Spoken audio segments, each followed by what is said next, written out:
Hello everyone, welcome to my channel which is Shiksha with Diksha. तो आज का जो टॉपिक होने वाला है वो है वैदिक एजुकेशन टू द पॉइंट। जैसे कि लास्ट वीडियो में हमने एंशिएंट एजुकेशन इन इंडिया या ancient education system in India पढ़ा था, उसमें हमने एक्सप्लेनेशन के बारे में देखा था। उसमें हमने पूरी एक्सप्लेनेशन दी थी जो कि आपके फाइनल एग्जाम्स में भी काम आई होगी और आपको अंडरस्टैंड करने में भी काम आई होगी।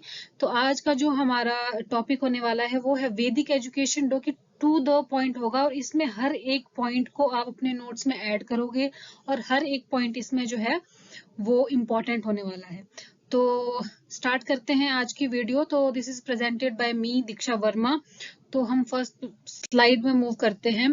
तो सबसे पहले हम फीचर्स के बारे में बात करेंगे। तो प्राइमरी एजुकेशन, जैसा कि मैंने लास्ट वीडियो में भी बताया था कि प्राइमरी एजुकेशन को विद्या आरंभ बोलते थे। इंपॉर्टेंट टर्म्स है जो मैंने हाईलाइट किए हैं या जो बोल्ड लेटर्स में है या अलग से आपको दिख रहे हैं, तो आप उनको नोट करेंगे अपने नोट्स में। तो विद्या आरंभ जो होती थी वो जो कि फैमिली से स्टार्ट होती थी और इसको हम इनफॉर्मल एजुकेशन बोलते थे। ठीक है, विद्या आरंभ। तो इसको पहला जन्म भी बोला जाता था। और हायर एजुकेशन के लिए बच्चा जो है वो उपनयन संस्कार या उपनयन सेरेमनी के द्वारा गुरुकुलास में जाते थे, जो कि फॉर्मल होते थे। तो यहाँ पे आपको वर्ड दिख रहा है दिविजा। दिविजा जो है वो उपनयन सेरेमनी में जब बच्चा पढ़ने जाता था तो उसको हम दिविजा भी बोलते हैं और इसको दूसरा जन्म भी बोला जाता था। ठीक है। और उपनयन सेरेमनी के लिए जो एज जो स्पेसिफिक हमने बोला था कि जनरली 8 इयर्स होती है, तो यहाँ पे मैंने पूरी तरह से मेंशन किया है कि ब्राह्मण के बच्चों के लिए 8 इयर्स होती थी, क्षत्रिय के बच्चों के लिए 11 इयर्स होती थी और वैश्य के लिए 12 इयर्स होती थी। ठीक है।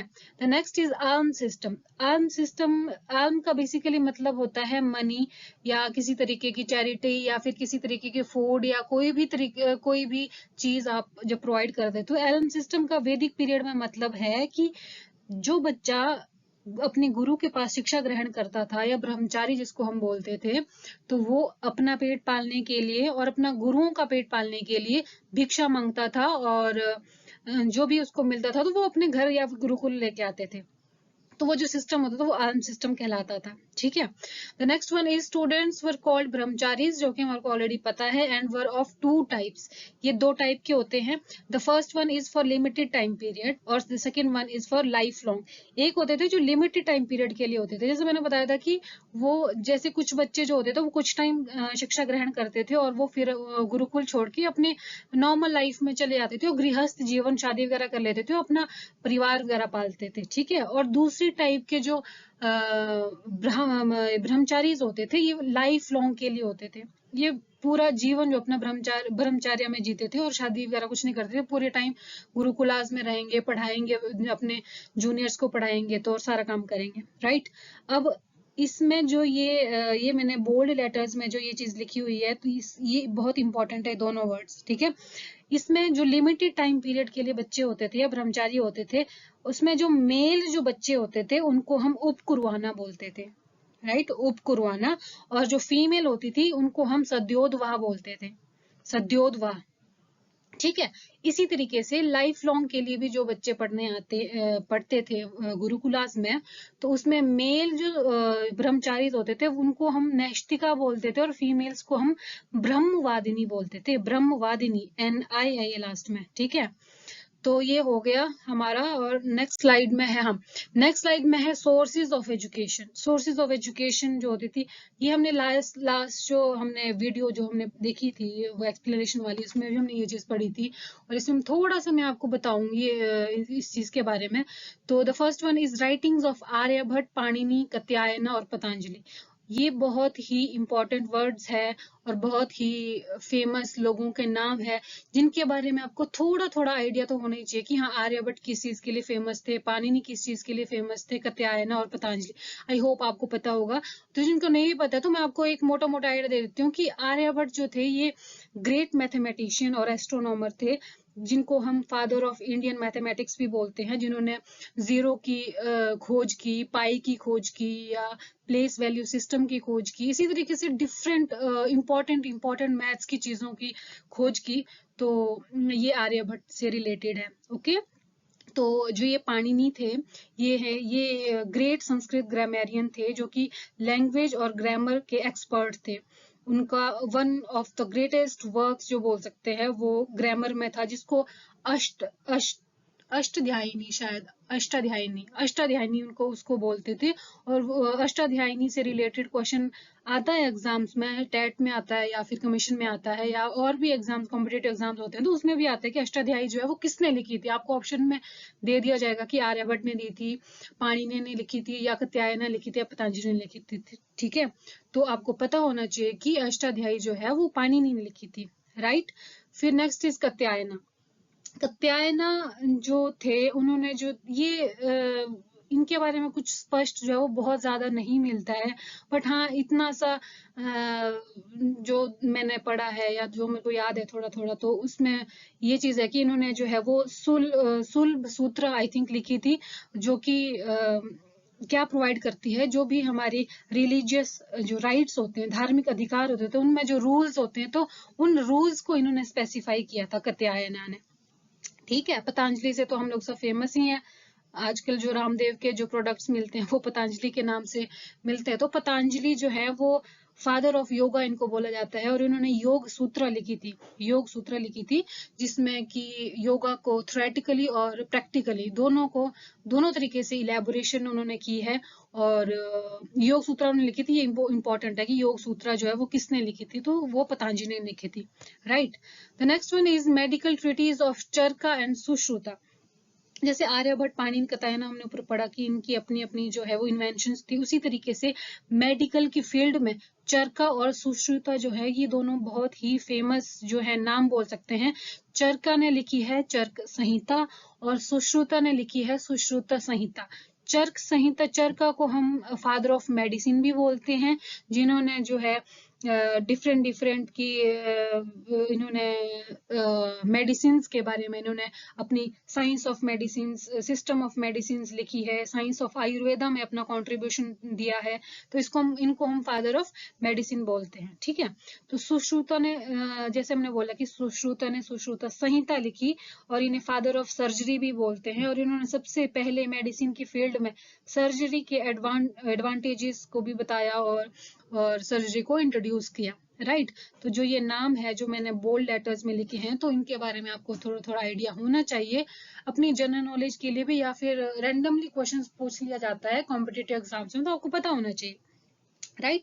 तो अदर सोर्सेज की बात करें तो ये तो वही है कि इतिहास, अन्विष्की, मीमांसा, शिल्प शास्त्र, अर्थशास्त्र, वार्ता मतलब कि उस टाइम पे बातचीत जिसको हम बोलते हैं, वार्तालाप जो हम बोलते हैं, एग्रीकल्चर पे होती थी, ट्रेड पे होती थी, कॉमर्स पे होती थी, एनिमल हस्बेंड्री पे होती, धनुर्विद्या, आर्चरी। इन चीज को मैंने इसीलिए मेंशन भी किया है यहाँ पे, क्योंकि कई बार एग्जाम्स में पूछ लिया जाता है कि जैसे वैदिक पीरियड में मीमांसा जो है वो किस वर्ड के लिए यूज किया जाता था। जैसे ऑप्शन में दे दिया जाएगा कि लॉजिक के लिए, इंटरप्रिटेशन के लिए, आर्किटेक्चर के लिए, पॉलिटी के लिए, या फिर किसी भी चीज के लिए आपको ऑप्शन में दे दिया, तो आपको पता होना चाहिए कि मीमांसा को इंटरप्रिटेशन, शिल्प शास्त्र इज आर्किटेक्चर, अर्थशास्त्र इज पॉलिटी। अर्थशास्त्र पॉलिटी से रिलेटेड इसीलिए क्योंकि ये कौटिल्य ने लिखी थी, जिसमें पॉलिटिक्स के बारे में उन्होंने जो बताया हुआ है, तो अर्थशास्त्र जो है उन्होंने बुक लिखी है। ठीक है, तो the next one is Vedas and Upanishad. वो वेदास और उपनिषद भी सोर्सेस ऑफ एजुकेशन थे जो कि बच्चों को पढ़ाया जाता था गुरुकुल में। The next one is methods of teaching.